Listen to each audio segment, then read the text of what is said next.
Elizabeth Otoyo is my name. I'm the admin officer, Criminal Investigation Department, FCT Police Command, Abuja. It's a great privilege to be in this program today.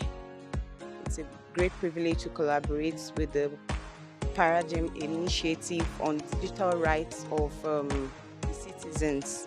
It has come to my knowledge that as well as we have human rights physically, we can as well have it even online.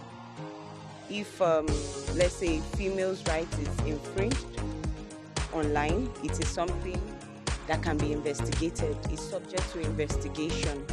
So I think I've learned a lot. I've learned about the generative AI. I've learned a lot. My take home is going to be very big. I can assure you that. So I feel for us to have a better society, it has to be a collaborative effort of the Nigerian police, of the law enforcement agencies, and the civil society. It can only get better with the society, with the support of the society, community policing and everything. We have to work as one to get a better society.